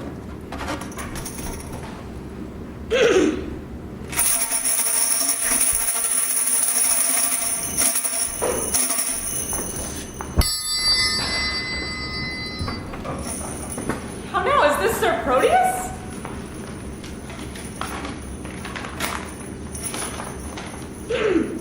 Who is Sylvia? What is she that all our swains commend her? Holy, fair, and wise is she, the heavens such grace did lend her. That she might admired be, is she kind as she is fair?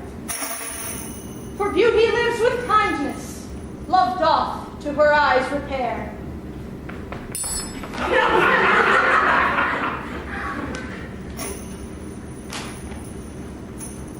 That she might, or love doth to her, goodness me, to help him of his blindness, and being helped inhabits there.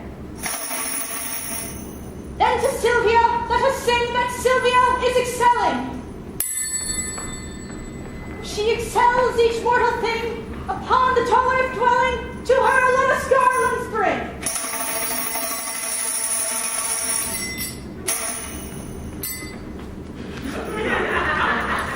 But doth this Sir Proteus often resort unto this gentlewoman?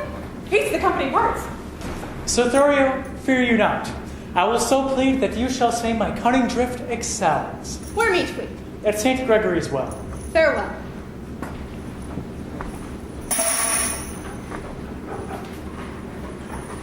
Madam, good even to your ladyship. I thank you for thy poetry, gentlemen. Who is it that spake? One lady, if you knew his pure heart's truth, you would quickly learn to know him by his voice. Sir Proteus, I take it. Sir Proteus, gentle lady, and your servant, What's your will?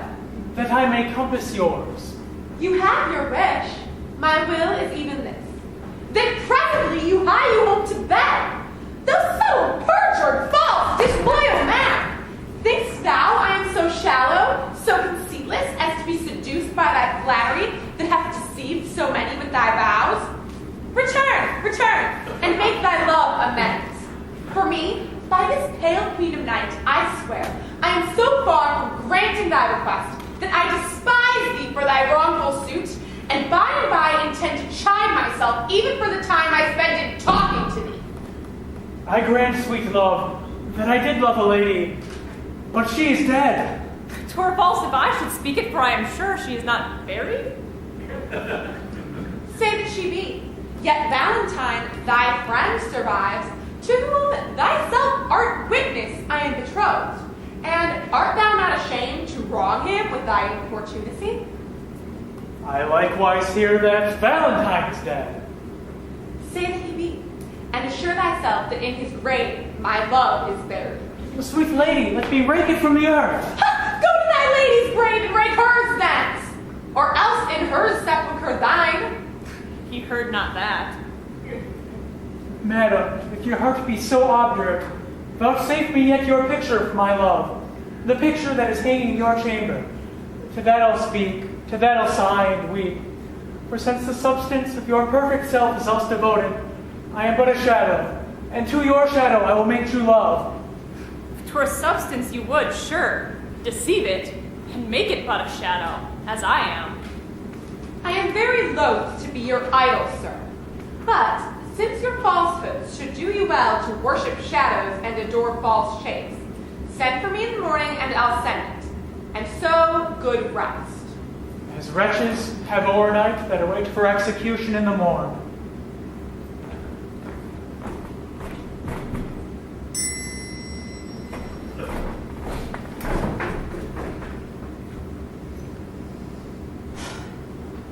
It hath been the longest night that e'er I watched, and the most heaviest.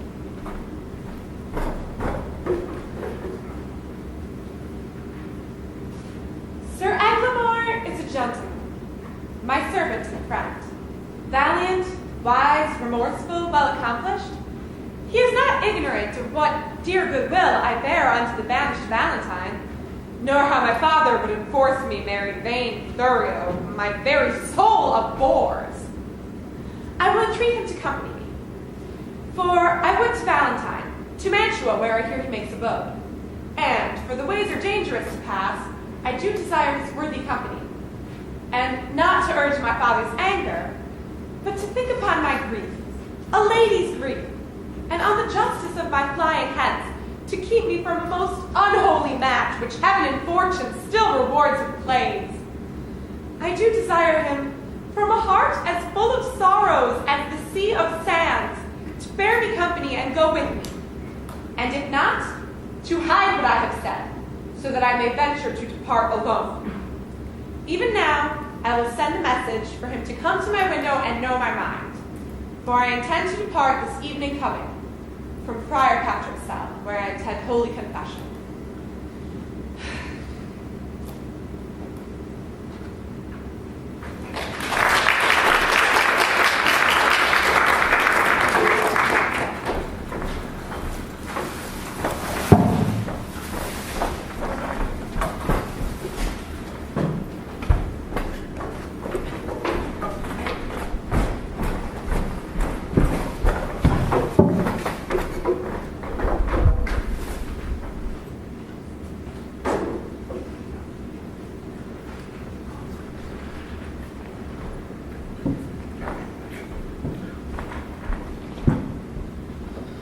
manservant shall play the cur with him. Look you, it goes hard. One that I have brought up of a puppy. One that I have saved from drowning when 3 or 4 of his blind brothers and sisters went to it. I have taught him, even as one would say precisely, thus I would teach a dog. I was sent to deliver him to Mr. Sylvia from my master, and came no sooner into the dining chamber but steps me to her trencher and steals her captain's leg. Oh, it is a foul thing when a cur cannot keep himself in all companies. I would have, as one would say, one that takes upon him to be a dog indeed, to be, as it were, a dog at all things. I think if I had not had more wit than he to take a fault upon me that he did, he would verily have been suffered for it. Sure as I live, he had been hanged for it. You shall judge. He thrust me himself into the company of 3 or 4 gentlemen like dogs under the Duke's table, and had not been there, bless the mark, a pissing while. But all the chamber smelt him. Out with the dog, says one. What cur is that, says another. Whip him out, says the third. Hang him up, says the Duke.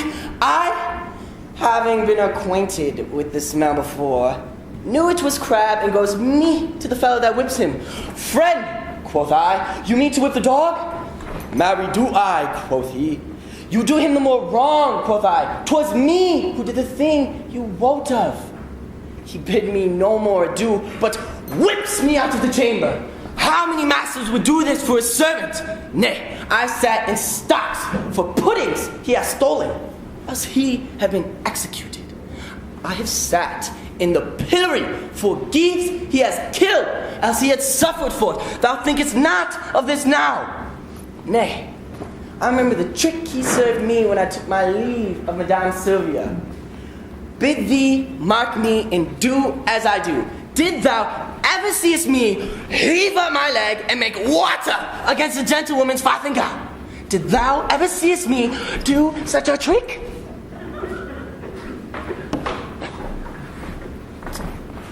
Sebastian is thy name.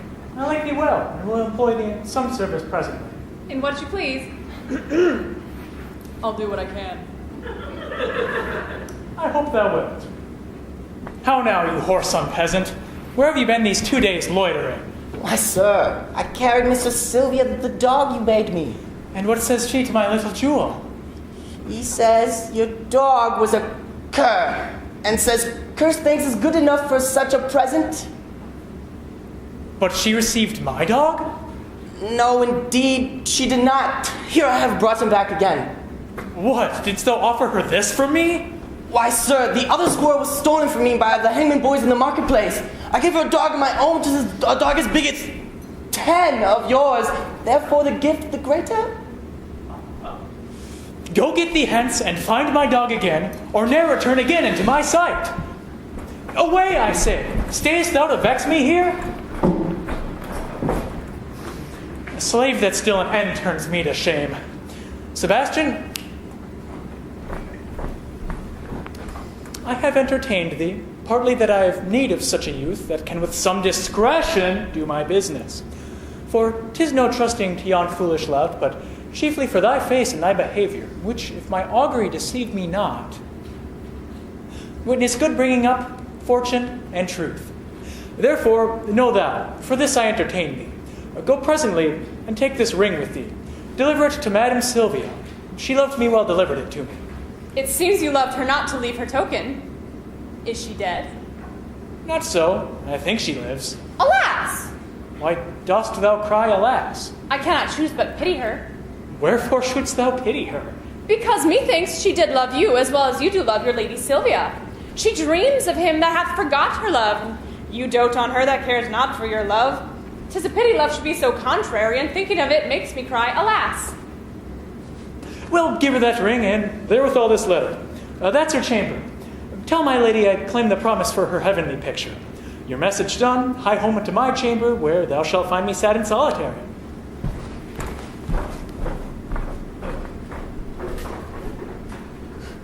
How many women would do such a message? Alas, poor Proteus, thou hast entertained a fox to be shepherd of thy lambs. Alas, poor fool.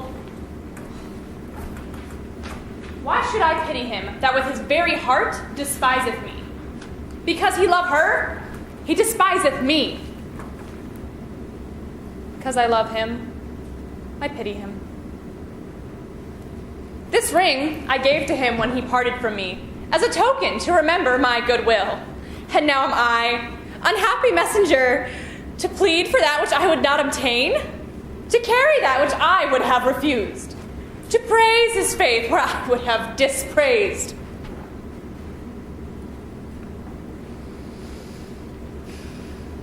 I am my master's true confirmed love, but cannot be true servant to my master unless I prove false traitor to myself. And yet, I will woo for him, and yet so coldly, as heaven knows I would not have him speed. Gentlewoman, good day. I pray you, bring me to where I might speak to Madam Sylvia.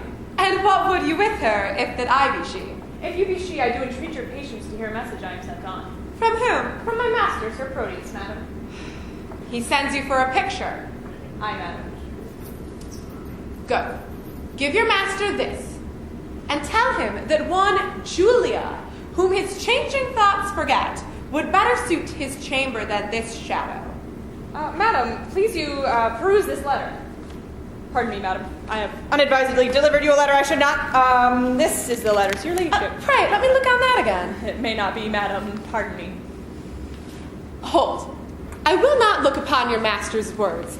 I know that they are filled with protestations and stuffed with false oaths, which he will break as easily as I just tear this paper. Madam, he sends your ladyship this ring. The more shame for him that he sends it me. For I have heard him say 1,000 times that his lady gave it to him at his departure. Though his false finger hath profaned the ring, mine shall not do his Julia such wrong. She thanks you. What sayest thou? I thank you, madam, that you tender her. Poor gentlewoman, my master wrongs her much. Belike she thinks that Proteus hath forsook her.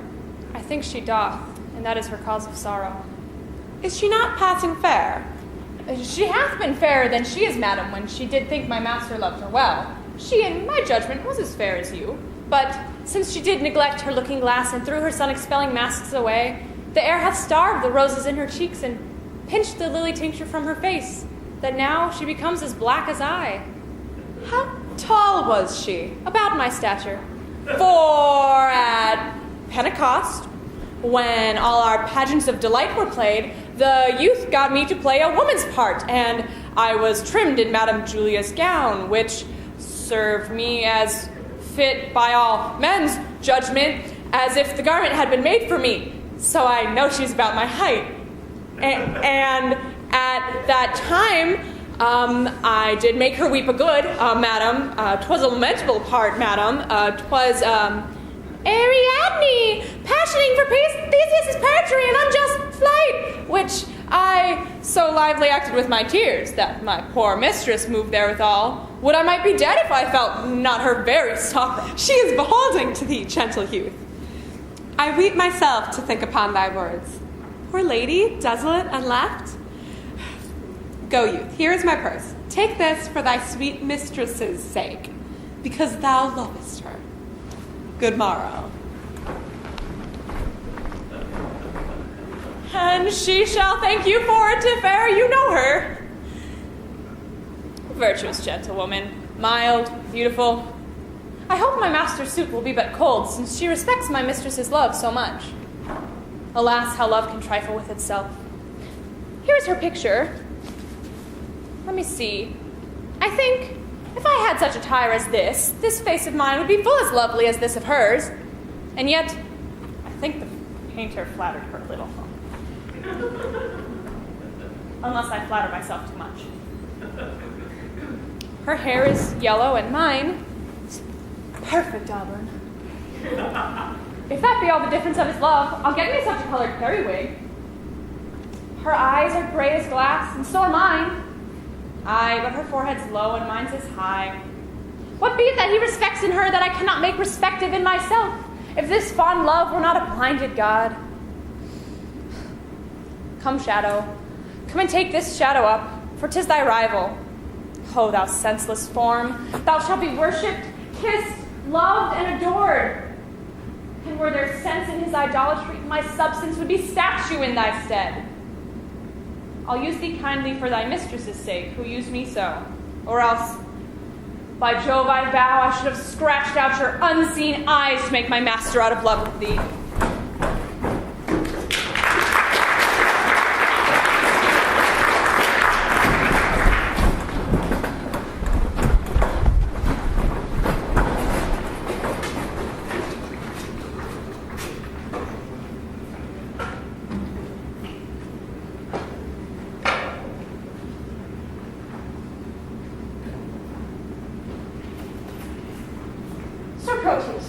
What says Sylvia to my suit? Oh, sir, I find her milder than she was, and yet she takes exceptions at your person. What, that my leg is too long? No, that it is too little. Oh, nay, I'll wear a boot to make it somewhat rounder. But love shall not be spurred to what it loathes. What says she to my face? She says it is a fair one. Oh, nay, then the wanton lies, my face is black. But pearls are fair, and the old saying is, black men are pearls in beauteous ladies' eyes. 'Tis true as such pearls have put out ladies' eyes, for I'd rather wink than look at them. How likes she my discourse? Ill when you talk of war. Oh, but well when I discourse of love and peace. But better still when you hold your peace. What says she to my valor? Oh, sir, she makes no doubt of that. She need not when she know it is cowardice. What says she to my birth? That you are well derived. True, from a gentleman to a fool. Considers she my possessions? Oh, aye, and pities them. Wherefore? That such an ass should own them. That they are out by lease. Here comes the Duke. How now, Sir Proteus? How now, Sir Thurio? Have either of you seen Sir Eglamour of late? Oh, not I. Nor I. Have you seen my daughter? Neither. Why then, she's fled out of that peasant Valentine, and Sir Eglamour is in her company. 'Tis true, for Friar Lawrence met them both, as he with penance wandered throughout the forest. Him he knew, but could only guess that it was she, being masked. Besides, she did intend confession at Patrick's cell this eve, and there she was not. Therefore, I pray you, stand not to discourse, but mount you presently, and meet with me upon the rising of the mountain foot, heading towards Mantua, whither they have fled. Dispatch, sweet gentlemen, and follow me. Oh, why this it is to be a peevish girl that flies her fortune when it follows her. I'll after, more to be avenged on Eglamour than for the love of reckless Sylvia. And I'll follow, more for love of Sylvia than hate of Eglamour that goes with her. And I will follow, more to cross that love than hate for Sylvia who's gone for love.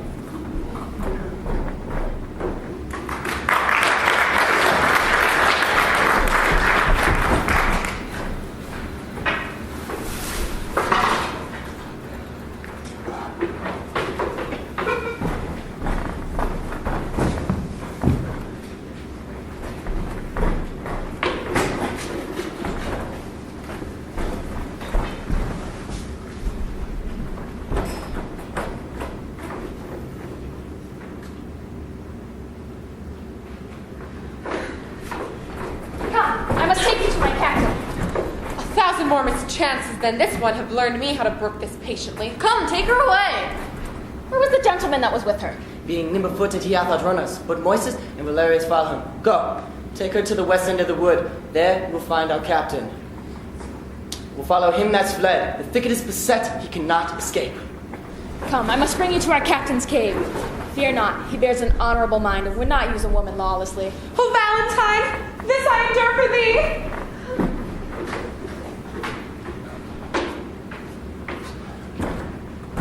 How use doth breed a habit in a man. This shadowy desert, unfrequented woods. I better brook than flourishing people towns. Here I can sit alone, unseen by any, and to the nightingale's complaining note, tune my distresses and record my woes. O thou that doth inhabit my breast, leave not the mansion so long tenantless, lest, growing ruinous, the building fall, and leave no memory of what was. Repair me with thy presence, Sylvia, thou gentle nymph, cherish thy forlorn swain. What hallowing and what stirs is today? These are my mates. It makes their will their law, with some unhappy passenger in chase. They love me well, yet I have much to do to keep them from uncivil outrages. Withdraw thee, Valentine. Who's this that comes here?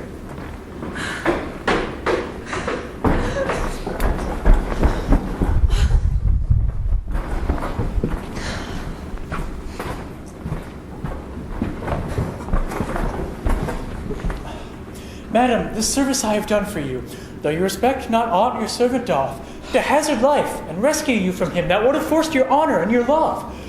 Vouchsafe me, for my meed, but one fair look. A smaller boon than this I cannot beg, and less than this I am sure you cannot give. How like a dream this is I see and hear. Love, limited patience to forbear a while. Miserable, oh unhappy that I am. Unhappy were you, madam, ere I came, but by my coming I have made you happy. By thy coming thou hadst made me most unhappy. And me when he approacheth to your presence. Had I been seized by a hungry lion, I would sooner have been breakfast to the beast rather than have false Proteus rescue me.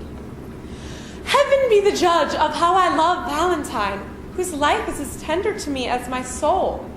I do detest false perjured Proteus, so therefore be gone. Solicit me no more. What dangerous action stood it next to death would I not undergo for one calm look? Oh, 'tis the curse in love and still approved, when women cannot love where they're beloved. Where Proteus cannot love where he's beloved. Read over Julia's heart, thy first best love, for whose dear sake thou didst rend thy faith into 1,000 oaths, and all those oaths descended into perjury to love me. Thou hadst no faith now, unless thou'dst two, and that's far worse than none. Better to have none than plural faith, which is too much by one. Thou counterfeit to thy true friend.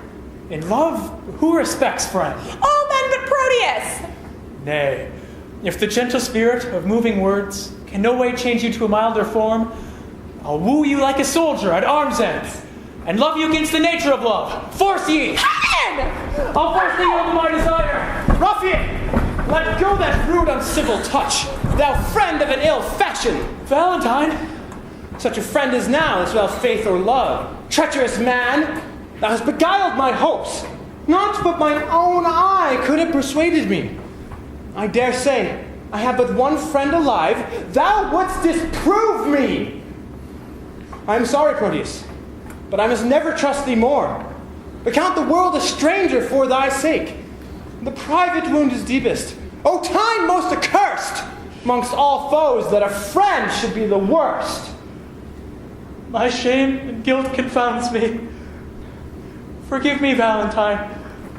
If hearty sorrow be a sufficient ransom for offense, I tendered here. I do as truly suffer as e'er I did commit.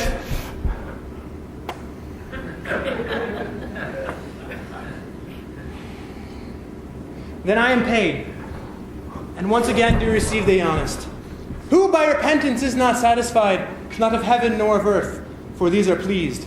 By penance the eternal wrath appeased, and that my love may appear plain and free, as much as I love Sylvia, I again love thee. Call me unhappy. Look to the boy. What lad? What boy, how now? What's the matter? Look up, speak. Good sir, I beg your pardon. My master charged me to deliver a ring to Madame Sylvia, which out of neglect was never done. Where's that ring, boy? Here it is. This is it. How now? Let me see.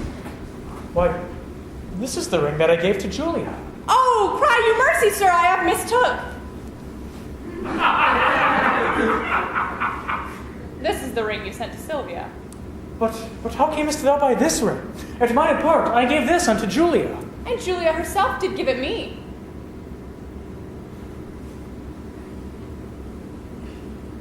And Julia herself hath brought it here. Julia! Behold, her that gave aim to all thy oaths, and entertained them deeply in her heart. O Proteus, be thou ashamed I have took upon me such an immodest raiment to disguise for love. 'Tis a lesser blot, modesty finds, for women do change their shape, than men their minds. Then men their minds? 'Tis true. O heaven, were man but constant, he were perfect. That one error fills him with faults, makes him run through all the sins. Inconstancy falls off ere it begins.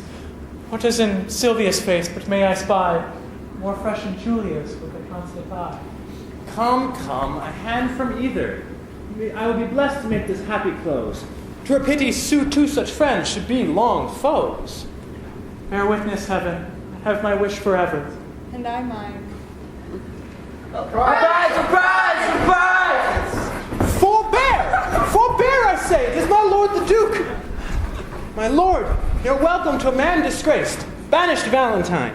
Sir Valentine? Yonder is Sylvia, and Sylvia's mine! Thurio, get back, or else embrace thy death. Come not within the measure of my wrath. If once again, Verona shall not hold thee. Here she stands. Take possession but with a touch. I dare thee to but breathe upon my love. Sir Valentine, I care not for her. I hold him but a fool that would endanger his own body for a woman that loves him not. I claim her not, and therefore she is thine. The more degenerate and base art thou, to make such means for her as thou hast done, and then to leave her in such slight conditions? Bah! Now, by the honor of my ancestry, I do applaud thy spirit, Valentine, and think thee worthy of an empress's love. Know then, I here forget all former griefs, cancel all grudge, repeal thee home again, and to plead estate to thy unrivaled merit, I thus subscribe, Sir Valentine. You are gentleman, and well derived. Take thee thy Sylvia, for thou hast deserved her. Thank your grace. The gift hath made me happy. Now, I ask your grace one more request that you should grant for your daughter's sake. I grant it for thine own, whatever it be. These men that I have kept withal are men endowed with worthy qualities. Let them be recalled from their exile. They are reformed, worthy, fit for good employment, worthy lord. You have persuaded me. I pardon them and thee. Dispose of them as though thou knowest their deserts. Come, let us go. We will fill all jars with triumph, mirth, and rare solemnity. And please your grace, as we walk along, to make your grace to smile. What think you of this page, my lord? The boy has some grace to it. He blushes. I warrant you, my lord, more grace than boy. What mean you by that? Please your grace, I'll tell you as we go along. Now, Proteus, 'tis your penance but to hear the story of our loves discoursed. That done, our day of marriage shall be yours. One feast, one house, one mutual happiness.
I don't